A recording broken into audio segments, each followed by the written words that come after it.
राजनीति, बिहार की राजनीति, जी हां, बिहार की राजनीति इस वक्त दिलचस्प मोड़ पे है। बिहार की राजनीति की क्या कहानी है इस वक्त, क्योंकि देखिए चुनावी साल है, कुछ महीने का वक्त है, बिहार विधानसभा चुनाव होने हैं, सभी राजनीतिक दल दमखम के साथ चुनावी मैदान में हैं। कई समीकरण बनते दिख रहे हैं, कई समीकरण बिगड़ते हुए भी दिख रहे हैं। राजनीति के इस एपिसोड में हम लोग बिहार की राजनीति को समझने का प्रयास करेंगे।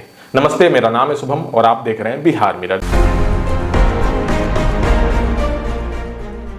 शुरुआत हम लोग इस चर्चा की सीमांचल की राजनीति से करते हैं। पूर्णिया एयरपोर्ट का उद्घाटन पीएम मोदी पहुंचे और उस मंच पे पप्पू यादव, पूर्णिया से निर्दलीय सांसद पप्पू यादव को भी जगह दी गई।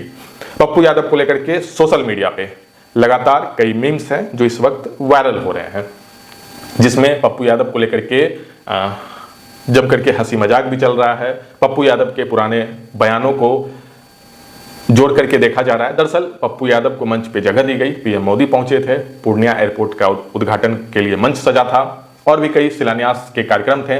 और उस मंच पे सबसे दिलचस्प ये रहा कि सांसद पप्पू यादव को जगह दी गई। पप्पू यादव ने माइक संभाला और उसी मंच से पीएम मोदी और नीतीश कुमार की जम करके तारीफ की।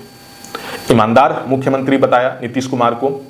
अब जो सोशल मीडिया पे पप्पू यादव को लेकर के मीम्स वायरल हो रहा है, उसमें पप्पू यादव के पुराने वीडियो क्लिप को शेयर किया जा रहा है, जिसमें पप्पू यादव ने तेजस्वी यादव को जननायक बताया था। देखिए, वोट अधिकार यात्रा के तहत राहुल गांधी, तेजस्वी यादव, मुकेश सहनी, लेफ्ट के तमाम नेता वोट अधिकार यात्रा के तहत बिहार के अलग अलग हिस्से में जा रहे थे और यह जो यात्रा थी, वोट अधिकार यात्रा, वो सीमांचल पहुंची थी। सीमांचल के कद्दावर नेता पप्पू यादव जाने जाते हैं। हालांकि पप्पू यादव लगातार कांग्रेस में शामिल होने का दावा करते हैं। कई बार आलोचना भी हुई, मंच पे उन्हें चढ़ने नहीं दिया गया। लेकिन जब सीमांचल की राजनीति को देखने का प्रयास करें, खासतौर से जब वोट अधिकार यात्रा सीमांचल पहुंचा, तब पप्पू यादव को एक अहमियत दी गई। तेजस्वी यादव के साथ, राहुल गांधी के साथ, तमाम जो महागठबंधन के नेता थे उनके साथ पप्पू यादव को भी इस यात्रा में शामिल किया गया। और पप्पू यादव ने वहां से ही तेजस्वी यादव को जननायक बताया। तेजस्वी के लिए उन्होंने कई चीज़ों का जिक्र किया कि वो जननायक हैं, उन्हें समर्थन मिलना चाहिए, उनके साथ हैं मजबूती से, तमाम ऐसी चीज़ें पप्पू यादव ने कही। उससे पहले तक ये समीकरण था कि पप्पू यादव और तेजस्वी यादव में 36 का आंकड़ा था। खुद पप्पू यादव कई बार तेजस्वी यादव पे भड़क भी गए थे कई इंटरव्यू में। लेकिन जो ये दूरी थी, जो 36 का आंकड़ा था, वो सीमांचल में वोट अधिकार यात्रा के तहत कम होता दिखा। पप्पू यादव से बातचीत हुई तेजस्वी यादव की, वो वीडियो क्लिप भी वायरल हुआ। जब पीएम मोदी पहुंचे पूर्णिया में मंच सजा और उस मंच पे जब पप्पू यादव ने नीतीश कुमार को लेकर के तारीफ की, तब ये मीम्स वायरल हुआ कि आखिर पप्पू यादव का क्या स्टैंड है। क्योंकि एक तरफ वो तेजस्वी यादव से कभी भिड़ जाते हैं, कभी उन्हें कांग्रेस अनदेखा कर देती है और कभी कांग्रेस की वोट अधिकार यात्रा में उन्हें जगह मिलती है तो वो तेजस्वी यादव को जननायक बताने लगते हैं। और जब पीएम मोदी के मंच पे जगह मिलती है, हालांकि वो संसदीय क्षेत्र पप्पू यादव का है, पूर्णिया एयरपोर्ट को लेकर के लगातार पप्पू यादव ने भी मांग उठाई थी, क्रेडिट की होड़ भी मची। लेकिन सबसे दिलचस्प ये रहा कि जैसे पप्पू यादव ने उस मंच पे अपना संबोधन दिया तो पीएम मोदी और नीतीश कुमार को लेकर के कहा, खासतौर से नीतीश कुमार को लेकर के, कि वो एक ईमानदार छवि के नेता हैं, मुख्यमंत्री हैं। और उसी मंच से पीएम मोदी ने जम करके आरजेडी और कांग्रेस पे तंज कसा, पुराने दिनों की याद दिलाई, जंगल राज जैसे शब्दों का उपयोग हुआ, जम करके सियासत हुई।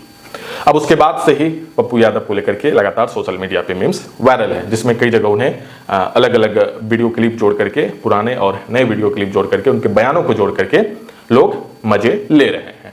अब आते हैं तेजस्वी यादव पे। देखिए, तेजस्वी यादव अधिकार यात्रा, बिहार अधिकार यात्रा पे निकले हुए हैं और पिछले दिनों वो मोकामा पहुंचे थे।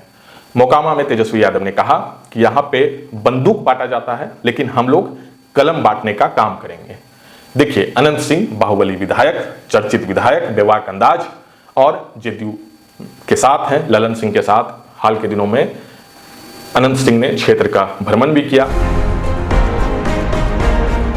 अनंत सिंह की पत्नी नीलम देवी, जो वहां से इस वक्त विधायक हैं, आरजेडी से विधायक बनी, लेकिन फ्लोर टेस्ट के दौरान उन्होंने जेडीयू का दामन थाम लिया। और अब अनंत सिंह एनडीए के साथ मजबूती से खड़े दिख रहे हैं। लगातार वो ऐलान भी कर चुके हैं कि एनडीए की टिकट से वो चुनाव लड़ेंगे और ललन सिंह के साथ उन्होंने मंच भी साझा किया। हालांकि पहले दूरियां थी, कई विवाद थे, आपसी विवाद को लेकर के भी चर्चाएं थी कि राजनीतिक समीकरण एक दूसरे में फिट नहीं बैठता। लेकिन अब अनंत सिंह और ललन सिंह एक साथ दिखे, क्षेत्र का उन्होंने दौरा भी किया। जब तेजस्वी यादव मोकामा पहुंचे तो उन्होंने कहा कि ये लोग बंदूक बांटते हैं, हम कलम बांटेंगे। चर्चा ये भी है कि जिस तरह से मोकामा में गैंगवार की स्थिति रही है, गुटों के बीच आपसी वर्चस्व की लड़ाई को देखा गया है। हाल के दिनों में ही जब अनंत सिंह जेल गए तो एक तरफ सोनू मोनू गैंग तो दूसरी तरफ अनंत सिंह थे। अब ये भी जो सूत्रों की तरफ से खबर आई है कि सोनू मोनू जो हैं वो भी जेल से बाहर हैं और जो सोनू हैं वो भी लगातार चुनावी ताल ठोक सकते हैं। हालांकि सोनू ललन सिंह के करीबी माने जाते हैं, लेकिन ललन सिंह अब अनंत सिंह के साथ हैं, तो ऐसे में ये भी माना जा रहा है कि सोनू सिंह आरजेडी का साथ लेकर के, आरजेडी अपने खेमे में लेकर के मोकामा में एक नई दिलचस्प राजनीति को पैदा कर सकती है। अब बात अमित शाह की। देखिए, अमित शाह बिहार दौरे पे आज थे, एनडीए कार्यकर्ता संबोधन में पहुंचे थे और बेगूसराय में और रोहतास के डेहरी में अमित शाह ने कार्यकर्ता सम्मेलन में भाग लिया। इस दौरान अमित शाह ने एनडीए कार्यकर्ता को कहा कि एकजुट रहना है और एनडीए की जीत जो होती है वो कार्यकर्ता की जीत होती है। इसके बाद उन्होंने आरजेडी और कांग्रेस पे परिवारवाद को लेकर के भी टीका टिप्पणी किया, तंज भी कसा, कई आरोप भी लगे।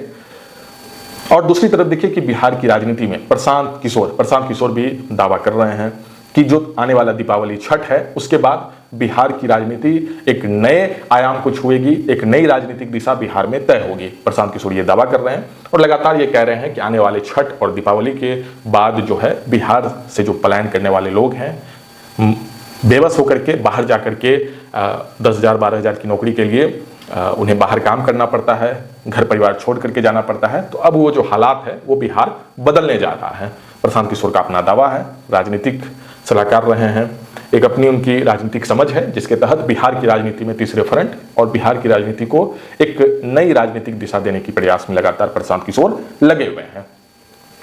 दूसरी तरफ ये भी समझिए कि बिहार की राजनीति में देखिए चुनावी वक्त जो है वो बेहद ही कम है, चुनावी साल में, ऐसे में चुनाव आयोग की तरफ से कभी भी चुनाव के तारीखों का ऐलान हो सकता है।